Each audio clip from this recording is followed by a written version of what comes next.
Lernberg here. Hey, Henry, they announced the running time of the new Batman movie minutes before we started recording. Did they? Yes. Can I guess what it is? Yeah, please do. Maybe you can tell by the tone of my voice. Yeah, well, there was a little hint there. 2 hours and 35 minutes. No. Am I close? You're vaguely close. 2 hours and 20 minutes. You're going in the wrong direction, sir. Oh, no, I'm not. Yes, you are. 2 hours and 45 minutes. Mm-hmm. Keep going. This is not real. This is 200. 3 hours? 2:55. Oh my. Why, Henry? Why? It's a movie about Batman fighting the Riddler. I gotta tell you, man, I'm shocked. Why are you shocked? Well, Matt Reeves isn't exactly like Nolan. These directors aren't directors anymore. These are studios just making movies, puppet mastering these filmmakers. 3 hours. Whoa.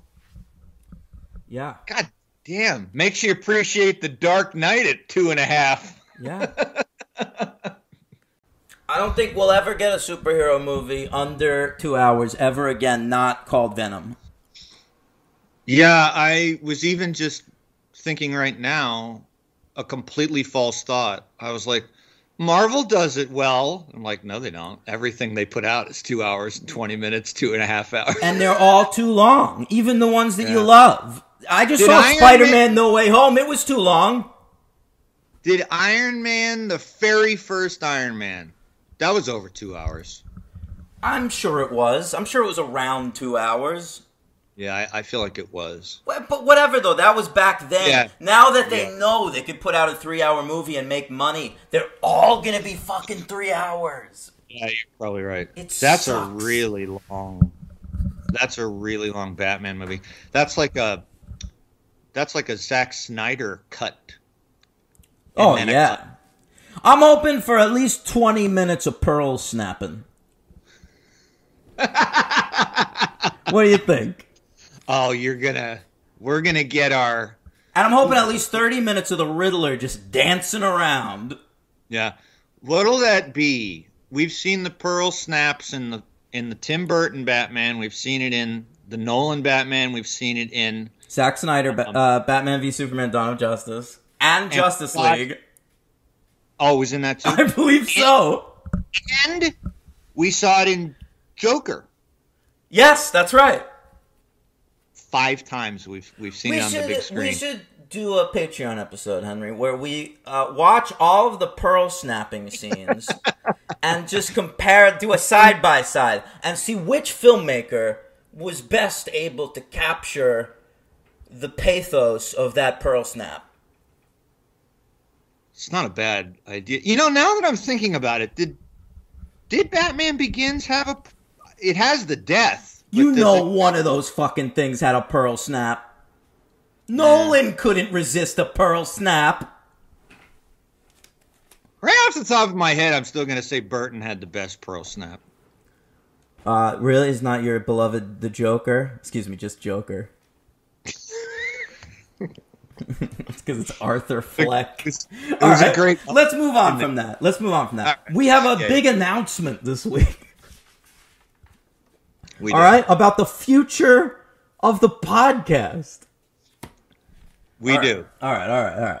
We're doing 3 more weeks of 2001 catch-up, including this week. We want to apologize for no episode last week. It was largely technical difficulties, but it also inspired us to have a very deep and illuminating conversation about the podcast.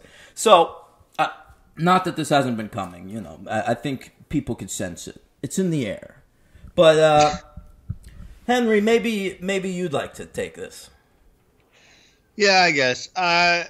So, next week will be my last show on the franchise. And I just feel like it's time to move on for me, and I want to say though that the great part about it is that Dan is gonna keep the show going, and he graciously asked my blessing for that, and I really want him to continue the show. Obviously you guys can all write me, and I'll answer everybody, but it's, we had a real good run, Dan and I, 5.5 years, a little more than that. Yeah. And I just kind of, almost 6. And I just kind of came to a decision on my own where I just felt like for me it was just time to move on. So we figure we do today, and Dan also graciously had mercy on my soul for the next episode, so I will not be watching the next week was going to be Kissing Booth 3 and Home Sweet Home Alone, and I was like, Henry, I won't make you do that for your final episode. And it also just felt like kind of a good time to go because we're not in the middle of something. Really, we're not in the middle of a franchise right now. So except for Bond, but I'm going to convince Henry to come back for that. Yeah, he won't have to convince me. I'll come back. So you'll hear me again, but that I do want to, I don't want to get all sad and everything, but I do want to thank everybody over the years who've been just the best, awesome, most supportive listeners, and meant more to me than you could possibly imagine. And so with that, let us talk. Oh, well, I just want to say... Well, yeah, you should say something, I just want to say that, Henry is going to be on for today and for next week, and then we will bid him adieu, and I am never ready to finish anything. I just do things in perpetuity until I'm miserable. I'm going to see if I can do this show and have fun without Henry. It might be a challenge because I love doing it with Henry, but we'll see what happens. So 2 more episodes with Henry, and then I do have another co-host lined up. He will be a regular co-host. It is a white man. I'm so sorry for that. Yeah, I mean, really, Dan, you couldn't have. I went. There's zero. This might be spoilers for who the host is, because I'm not going to announce it today.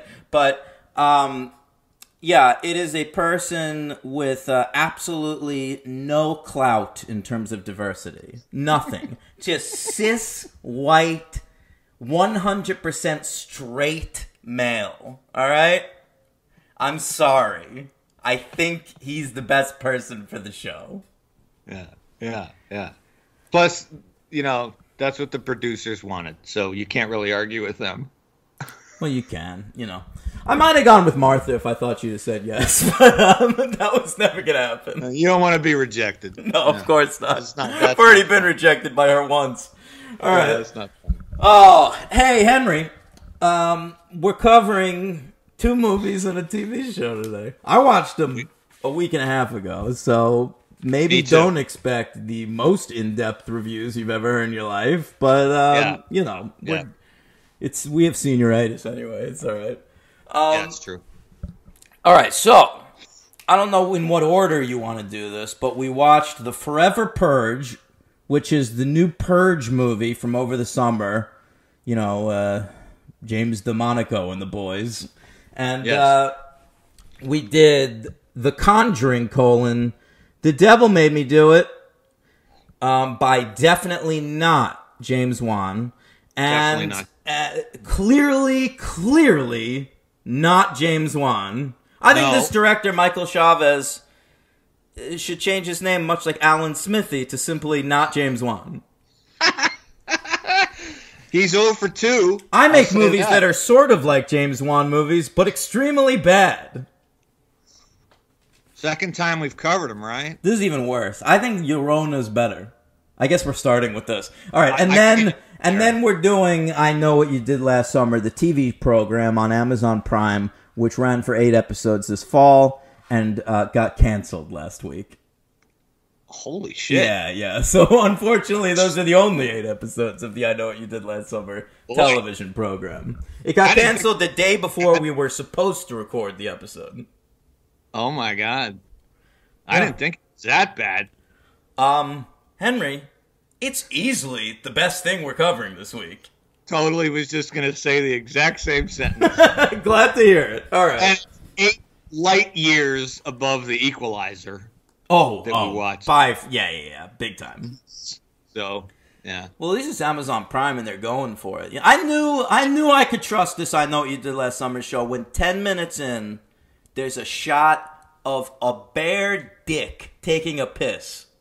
You see the piss stream come out of the dick. I can't say I've seen that many times before. No, took me by surprise. Yeah. A lot of swearing. Yeah.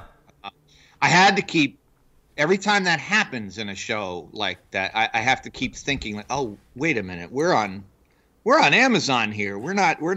I know you don't have to do that for most shows, but the vibe of this show is so much like a Gossip Girl or a Pretty Little Liars that you don't expect them to actually curse because you think it's going to be on like Freeform or something.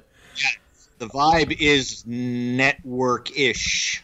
Not quite a CBS-ish type thing. No, it's not going for procedural vibes, but I think it's like, it feels basic cable-y to me. Yes, it does. But with dicks and piss streams. All right. But let's start with The Conjuring, Colin. The Devil Made Me Do It. This is probably our favorite of the franchises that we're covering today. We love those Conjurings. Yeah. And we liked some of the spin-offs. We had fun covering them. And now here they got back to the franchise proper. Okay? Because, they hadn't made a Conjuring movie in a while. They'd been making tons of spin-offs. The Nun and La Llorona. So what was it? What was Conjuring 2? 5 years ago? Was it 2016? Something like that? Yeah. So, I mean, it wasn't supposed to be this long. The Conjuring 3, Devil Made Me Do It. I can't keep saying that title. It's one of the worst titles of any movie we've ever covered. Yeah, you could just go with Conjuring 3 or The Conj. Except here's why I don't want to call it The Conjuring 3. Because I think they didn't call it The Conjuring 3 because they knew it was bad. Oh, yeah. Yeah. I think if they had more confidence in this movie, I think they would have just put it out as The Conjuring 3. I also think that, in all fairness, it's being based on an actual story, true events that happen in real life. They all are, though, Henry.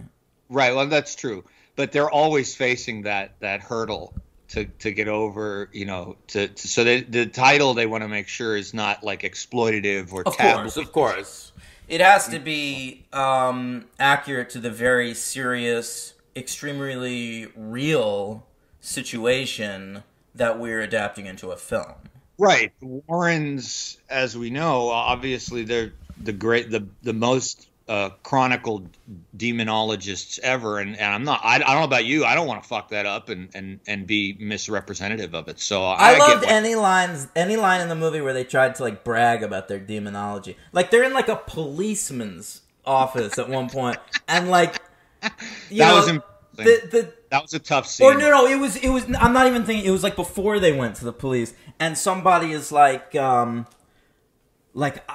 don't. You can't just say that you don't have proof of demons, And Patrick Wilson's like, hey, listen, I've had great success in convincing people in the truth about demons, and then the guy he's talking to is like, yeah, like. Random people, like the church, but not a court of law.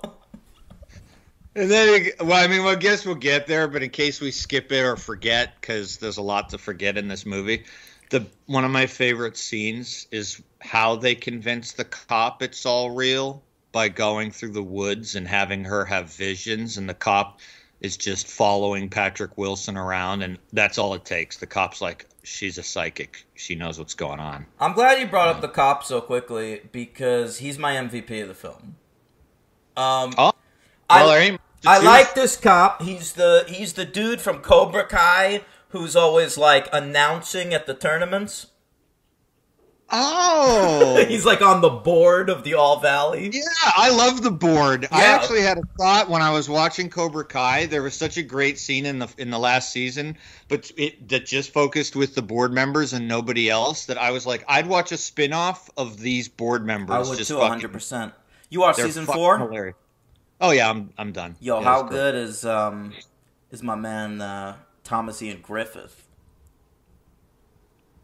from Karate Kid 3, bro? Oh, I know his name. He's great. And Yeah. here's what I'm thinking. Here's what I'm Brilliant. thinking. We brought back all those great Japanese actors last season. We're bringing back Thomas Ian Griffith this season. If in season 5 of Cobra Kai, I'm not looking at Hilary Swank's dumb face, I'm gonna be mad. It would stand to reason she makes an appearance. Mm-hmm. But we already got the chosen one. Oh yeah, Chosen, right? So in this movie, they go into the policeman's office and he like brings out 3 knives. Remember that? And he's like, "Which of? I'll let you go to the murder scene if you can tell me which of these was the murder weapon."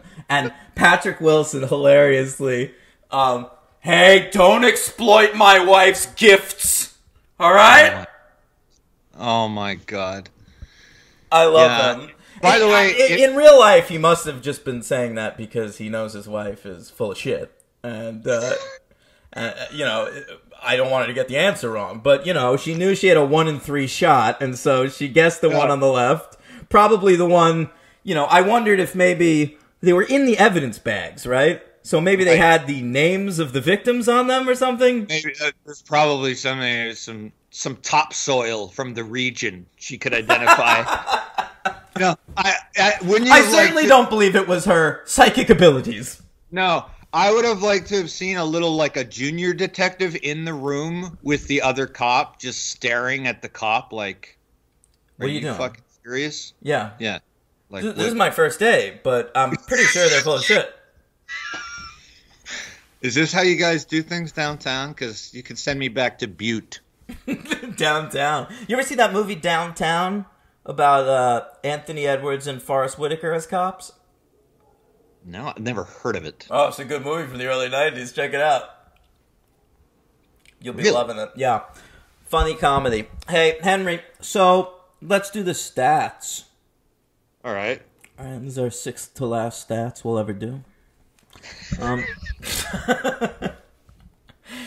So, James Wan decided he's not coming back for this one. He's got Aquaman movies to make and shit. Yeah, that's true. He's got bigger fish to fry. Quite literally. Oh, that's good, because it's Aquaman. Right.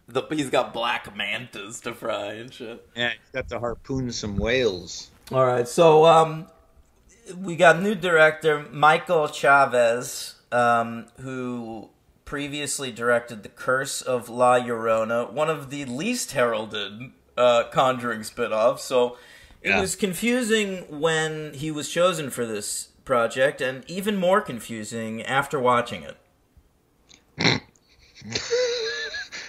Yeah, I wondered about.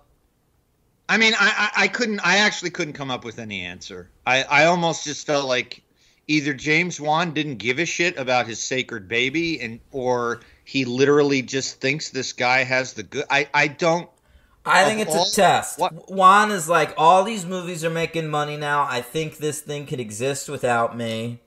And I think he wanted to make that Malignant. I think it was probably he could either do Conjuring 3 or Malignant, and he did that.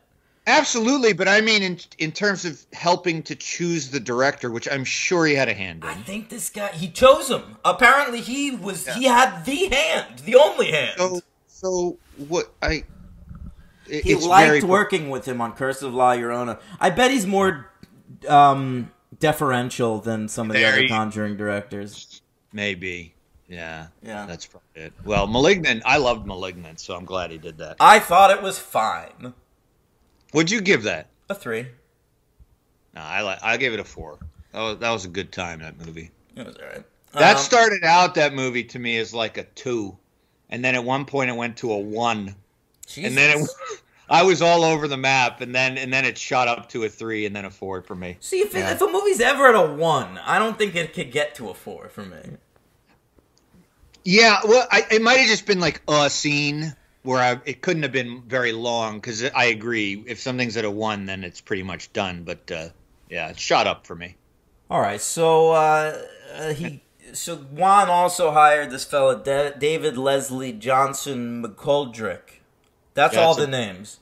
That's a big name. Yeah, and he wrote it. He got his start. He wrote Orphan, so we love him on this show. Oh yeah. Yeah. He worked on Conjuring 2 as well, so he's familiar with the franchise, and now Juan just uses this guy. He wrote both Aquaman movies.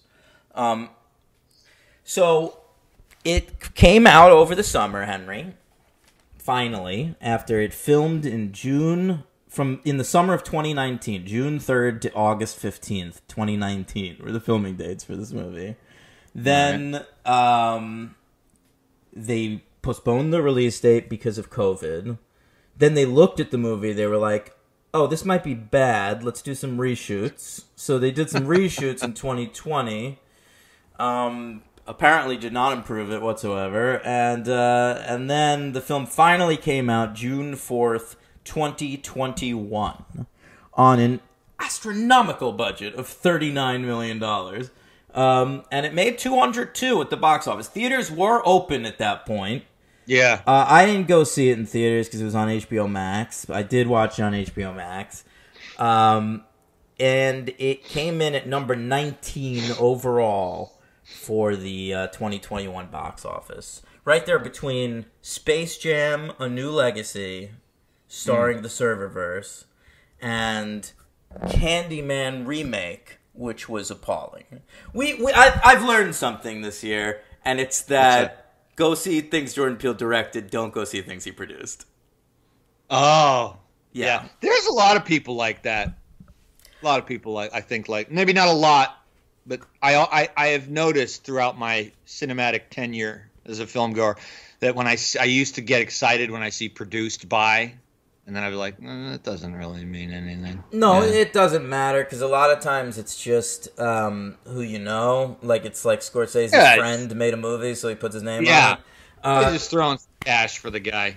Yeah, every time I look up a Jordan Peele project, something he's producing, I look up the writer and director, and it's always someone that worked on Key and Peele. Oh. Yeah. Wow. Sticking real close. Yeah. So, like, I've seen, like, Candyman now, and that one where she was maybe or maybe not a slave. What was that called? You know? Oh, I didn't see that. Was that Antebellum? Antebellum, yeah. And just bad movies. He produces bad movies. I watched the first season of that Twilight Zone reboot on CBS All Access, and I remember that. And that was a piece of shit. I remember that. What the fuck, Jordan? I don't know.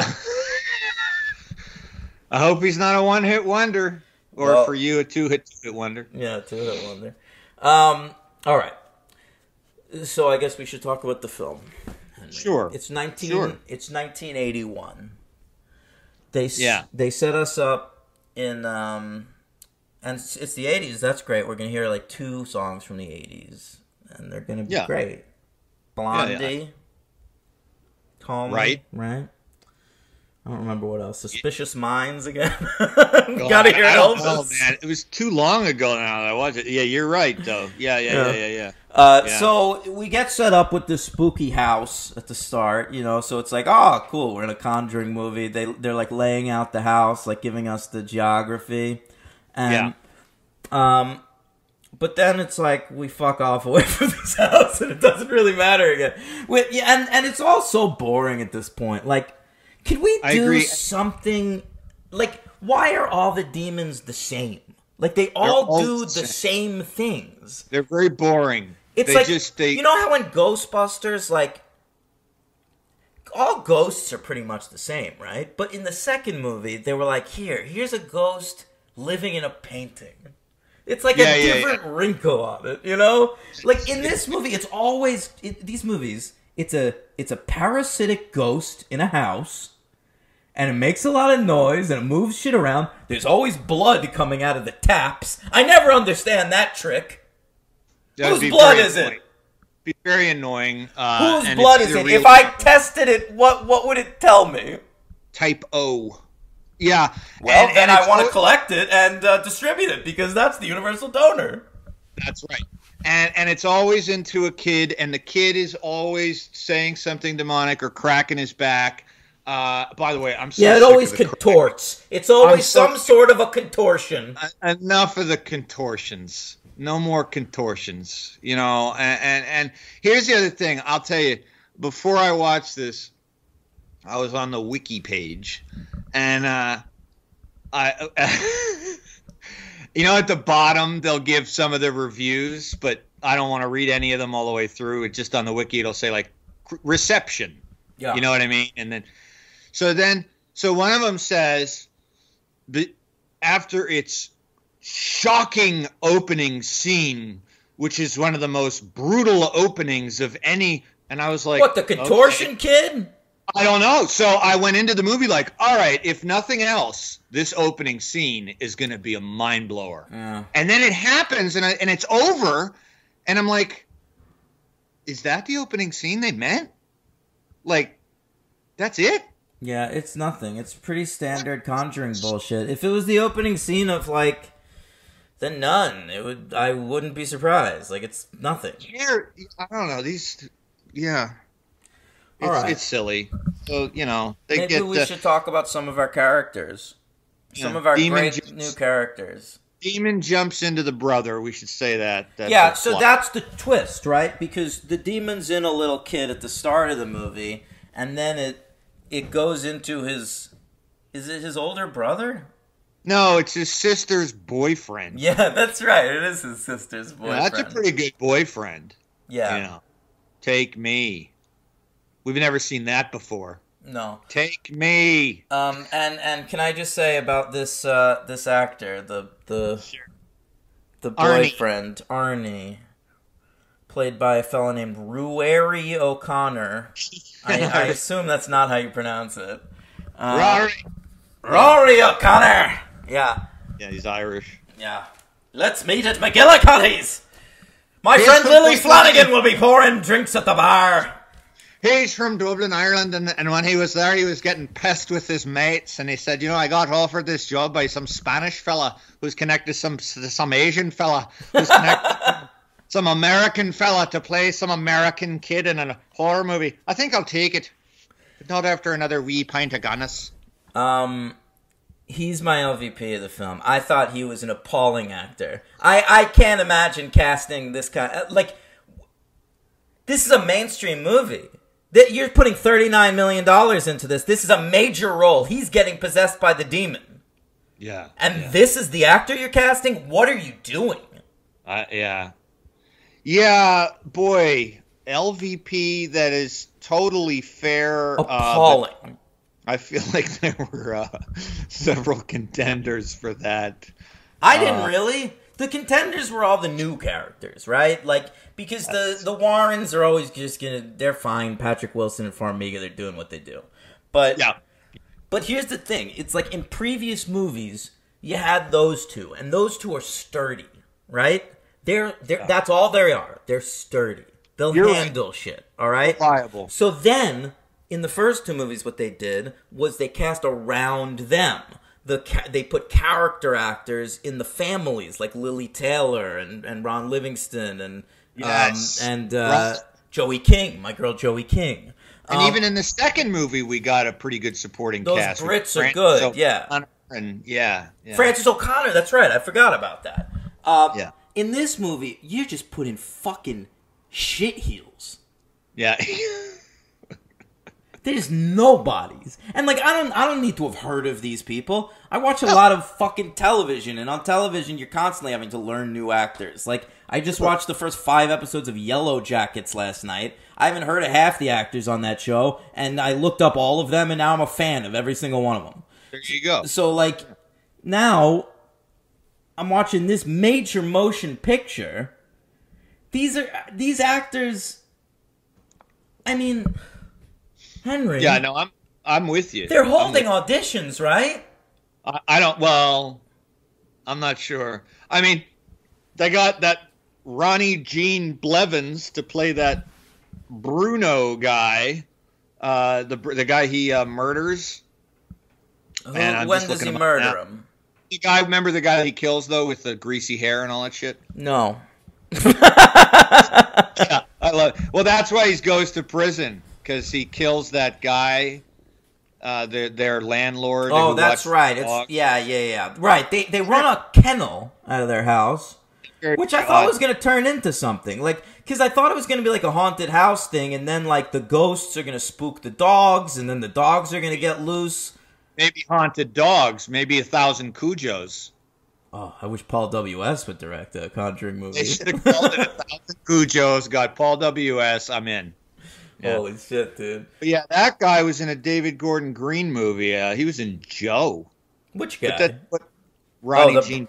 It's the sleazy guy in this movie. But you know, who cares? That's one fucking movie he was in. Yeah. Where'd they shoot it? I wonder if he's a local in either Texas or Carolina, where David Gordon Green shoots most of his movies.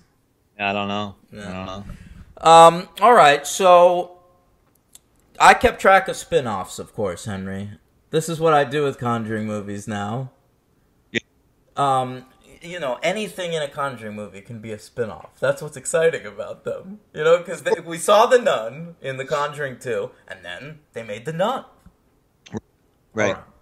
So do you want to hear some of my spin-off ideas? Absolutely. Great.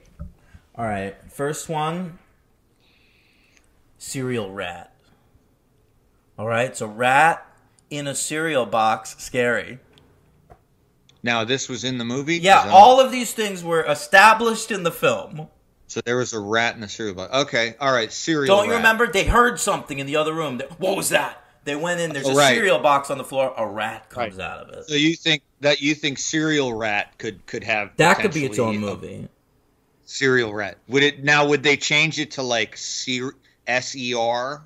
Cereal? I-A-L? Like maybe as a pun, rat? But I think he should still be involved in the cereal arts in the film. All right. He kills his victims by going down their throat and ramming Special K down their gullet. That's pretty good, yeah. Choking them with fruit. I think you should use Cap'n Crunch because that's got serrated edges. Yeah, and it's dry. Yeah. Yeah. All right, so here's another one. Ready? Yeah. Dropped chainsaw. All right, so he's up in a tree, and then all of a sudden he points the chainsaw at himself for a second and gets spooked and drops it. Yeah. What happened there? I don't know. Loose chainsaw. That's what you call that movie. Loose chain. Loose chain. It's not bad. All right, next up, spin-off. Growly basement guy. Okay. At one point, they went into the basement. There was a growly guy down there. Oh, all right. Hey, we never got that skinny guy movie, right? That's in Conjuring 2. No, and I thought I spotted him again in this one. Oh, did you? I thought so at the beginning. I wrote it down, but I wasn't 100% sure. Okay. All right, here's the next spinoff. Too Loud Blondie. It's a Blondie record that's too loud. It scared me. Yeah. Yeah. Yeah. Deborah Harry just walking around. Deborah Scary. Yeah, it's doing like a spaghetti. Okay. All right, next. Evil Waterbed. Now that is a fucking idea. Oh, baby. I think you could go into the waterbed. Maybe there's a universe in it. Like an underwater world. Maybe connect the Conjuring you to the Aquaman you. I think it's perfect. And also, you know, movies can be made out of inanimate objects, as we well know. You know, Christine, a car. Where's our waterbed film? Did Nightmare on Elm Street feature any waterbeds? There were a lot of beds in those. A lot of beds. I don't believe any water. Maybe in the sequel. I assume they had to have had a waterbed in the sequel. We need I'm with you on the waterbed. That's a whole universe right there. The waterbed universe. Okay, what about Tree Hand? Alright, that's when Lorraine's in the woods. She gets spooked by a tree hand. God, this movie is so fucking desperate. Well, I've got more. One more. Bloated corpse. Oh, yeah. Yeah, that wet corpse that'll run at you. Yeah, in the morgue. Yeah. Boy, when that happened, I just felt, I guess I was supposed to feel terror, but instead I felt desperation. For the movie to be over. Well, that, but also desperation for the film, like in the part of the filmmakers, like, you know what, let's just kind of go back to that sort of lunging dead corpse type thing. Give it some water. We need him to be at least like running around for something. So let's have him chase. And as you know, he moves out of the way, and the fucking thing just like hits a wall. I don't know. No. What it does, he runs to Lorraine and grabs like the Conjuring device out of her hand. You know, whatever rabbit's foot or iconography it is, and as soon as he does that, the corpse just collapses. It's like one of those. Right. You know those little like string guys that you like pull the thing and you play with it, but then you can like drop it and it just collapses. Yeah, sure. Like a marionette. Yeah. Yeah. All right. So that's all the spin-offs, Henry. All right, that's pretty You good. think Waterbed's the best one? That's my favorite one, but I also like Serial Rat. Okay. How about, did you enjoy the flashback? We got a flashback of how the Warrens met. I thought this would have some, some meaning or pertinence to the plot or to who the characters are as people, but no, they met in a movie. Well, the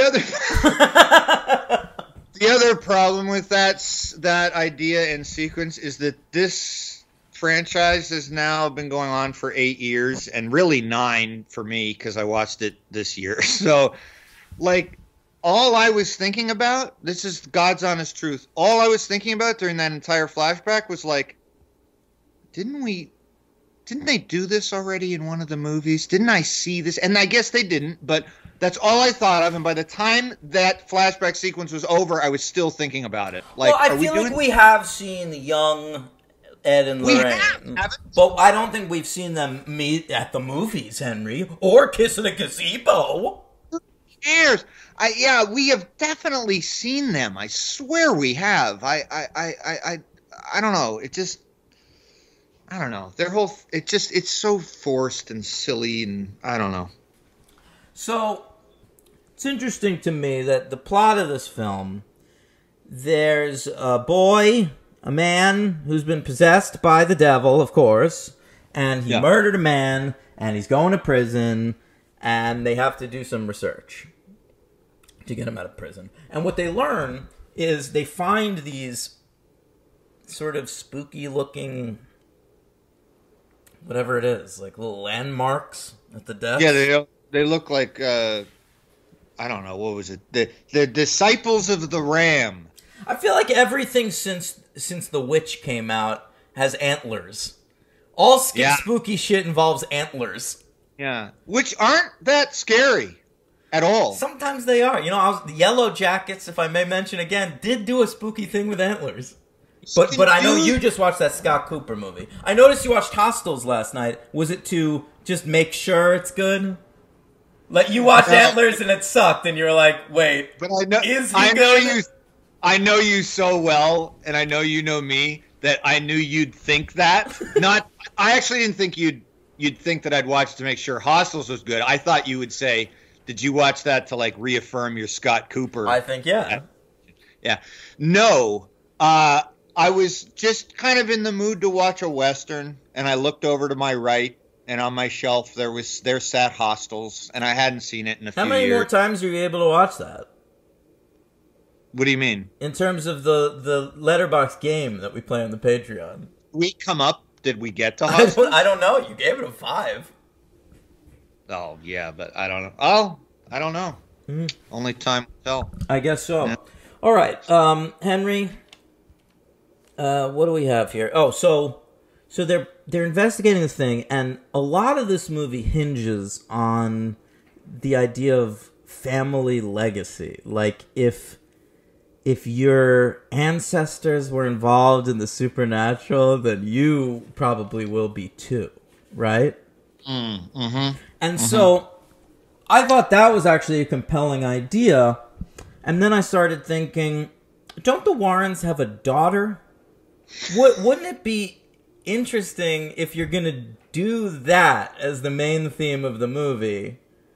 Bring the daughter in and have it be like, is she going to get corrupted by the supernatural shit her parents are into? And then she's only in one scene of the movie. They barely acknowledge the daughter in this movie. I had the same thought.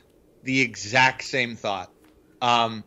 Because as I recall, the daughter was featured pretty prominently in one of them. Yeah, right? they did some shit. I think in the second one where, like, in their house, some spooky shit is going on. Well, no, the second one is in England. All right. Well, I don't remember, man. I think it might have been an Annabelle movie. No, you're thinking of Annabelle Comes Home, but I think it's also in a main Conjuring. No, you're right. It might have been in part of two. Yeah, because the babysitter and the daughter are like the main protagonists, and they're running around outside. It's pretty decent shit. And then the boyfriend gets chased by like a buffalo man monster or some shit. I don't remember Probably with antlers. Yeah, most likely. Boy, I can't remember at all what movie that was. But, okay, anyway, yeah, you're right. I thought the same thing. The Hereditary thing, I was like, okay, well, at least shift the focus to the daughter for a second. Didn't. No, give her no lines. Let's give her no lines at all. That's good. Mm-hmm. Yeah. It seems to me like it would be important. Like, their daughter, like, that would be very compelling. Especially in this movie, too, because, like, they're working a court case where they're claiming demons exist. Wouldn't they get some, like, flack in the public or something, and the daughter might get a hit at school or something? I don't know. By the way, anything. Do yourself a favor, my friend, and listeners, too. Read the actual court case. It's so fucking... I read it last week. Okay, good. And... So good. You know what I love about it is that he got convicted. Like, he 100% lied, and then he got out after, like, 5 years for good behavior or something, and his lady stayed with him. You know? 5 years for murder. Yeah. I've gotten home late and been broken up with, but okay. Sorry, that just took me a second. Yeah. Hey, man, some women will stick with you to the end. And some women will stick with you never for even a single second of trouble. Okay. I enjoyed Ed being in a wheelchair for part of this movie because he sort of reminded me of like Professor X trying to like wheel around and recruit new people to learn about the existence of the devil. You know, he like brings. It's so funny that he invites the cop. He's like, hey, I'll show you that the devil exists. Why don't you come over my house? I'll bring you into my room of terrors and introduce you to Annabelle. And it's like, as a listener, you're like, ooh, Annabelle. I mean, as a viewer of the movies. But like, I'm watching it thinking, like, that's how you're gonna...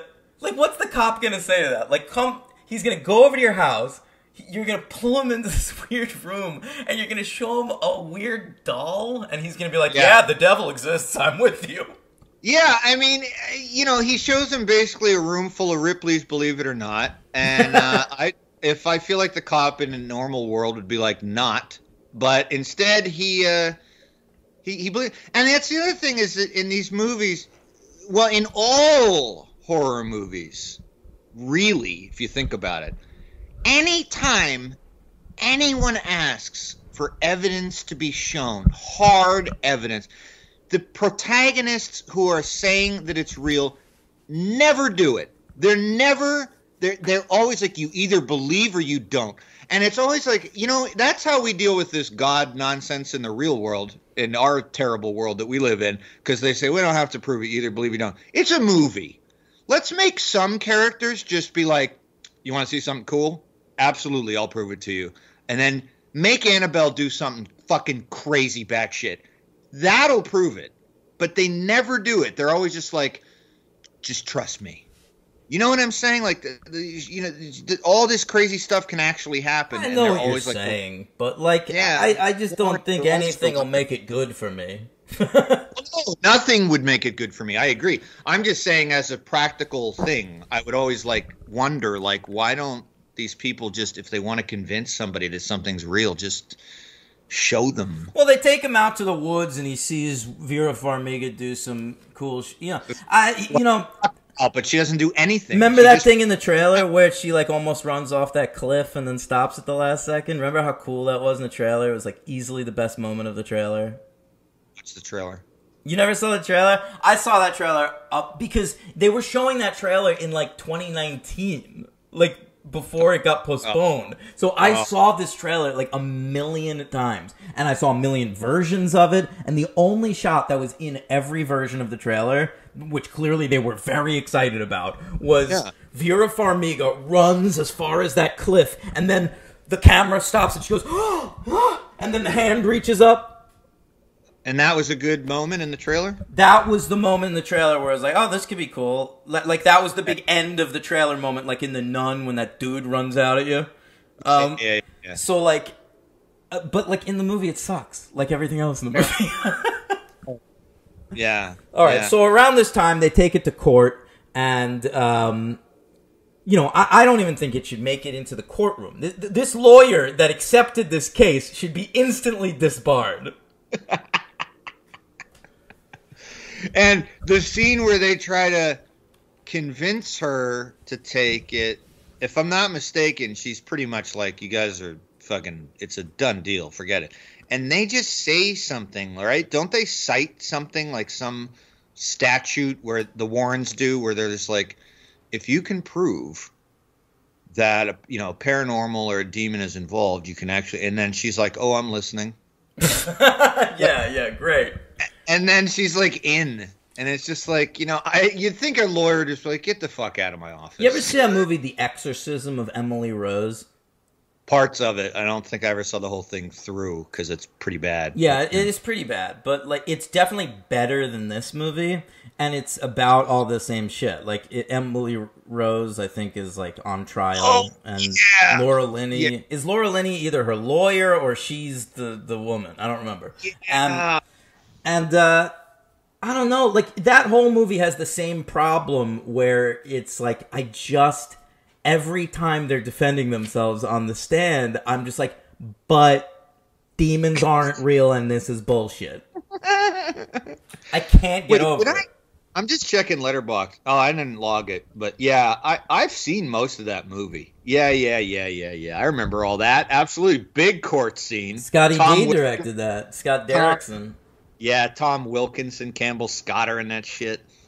Yeah, that's why it's better. They got actors. If they had Campbell Scott and Tom Wilkinson in this Conjuring movie, it'd be a lot more watchable. Yeah. Oh, man. Tom Wilkinson. Yeah, it'd be great. Yeah. All right, but in this movie, we do have John Noble. We get John Noble show up as a farmer, and he farts around doing that same, like, oh, I'm slightly confused and kooky performance that he does in everything. I didn't recognize him. See, you knew him. Well, everyone knows him from Lord of the Rings, but I know him from Fringe. He was on Fox's Fringe for 5 years, playing Joshua Jackson's mad scientist dad. Yeah. So, but he's a farmer in this one. And a former priest, correct? Oh yeah, that's like the whole end of the movie. Like he has a daughter because he fucked somebody as a priest, and then the daughter's a witch. And yeah, he becomes obsessed with channeling the underworld, and then his obsession rubs off on his daughter, which he warns the Warrens. In another nod to what you were saying earlier about their kid, he warns the Warrens, don't let your obsession become the obsession of your kin. Right. So after that moment, we never see the daughter again for the rest of the movie. Why? And we don't even get at the end, like, what would have been a nice touch? Not that it would have redeemed this project, but at the end, it would have been like a cool touch to see the daughter, like, wandering around that room or something. Yeah, like knee deep in study of like hex reading an Aleister Crowley book or something. Yeah, it would have been like, so maybe in Conjuring 4, we get to see the daughter turn a little awry. That's the only way I'll be excited about Conjuring 4, is if it's the Warrens versus their daughter. Yeah. Well, I didn't watch this initially when it came out because I saved it for the show. So that was unnecessary because it was 7 months that we got to it. I would have forgotten everything anyway. But I didn't greet this like I greeted the second Conjuring, where I was like, "Oh shit, all right," I wasn't that like excited. I mean, it was like interesting, but I think one of the problems is that these are essentially haunted house movies, but I think they've put far too much pressure and agency to the Warrens, and so now they took it out of a haunted house setting and they've just given it all to like the Warrens. And we can put them anywhere in any situation, and now we're going to take on, of course, one of their real cases again. And it's just it's enough now already. We gotta, let's bring the Warrens into like something that quote didn't actually happen, and write them a fictional story. Well, that's all their stories. Agreed. But yeah. I mean, like, maybe like you take historical because it's all real. It's just, you're right, it's history. So, but you like make it historical fiction. Like you take their stories and you just like start writing fictional stories around their actual history. They don't really need to do anything. The Conjuring is a success, and they'll keep making these movies. In terms of money, they're probably right to take away the haunted house aspect and just make them generic superheroes. But, like, it makes for much worse movies.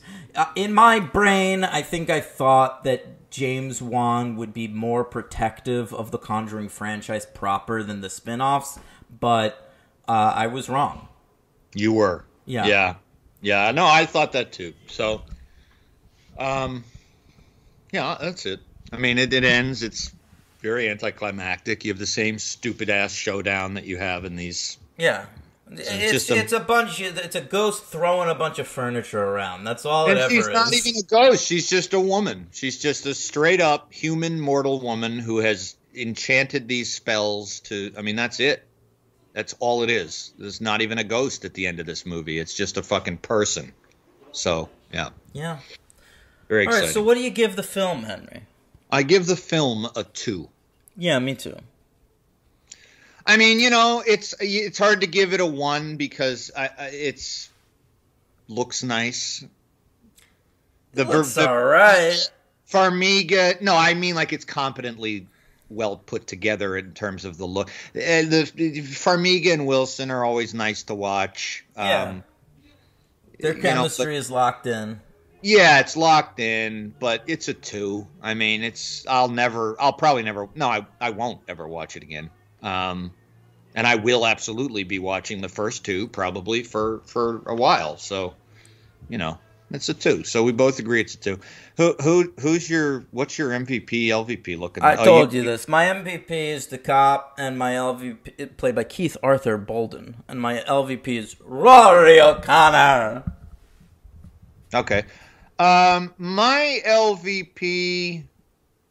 Yeah, I'll go with Arnie. I don't really have any stake in it. I'll go with Rory O'Connor. My MVP, the cop's a good choice. He's just not in it enough. More of that guy would have been nice. I'm going to go with the always good-hearted, I'll take whatever roles I can get, Patrick Wilson. I think he's nice in this. We get to see him have a heart attack. Yeah, but, they drove in a car, they listened to Suspicious Minds, and he never sung an Elvis song. So, points off for Patrick Wilson. Yeah, I knew you were disappointed in that. Mm-hmm.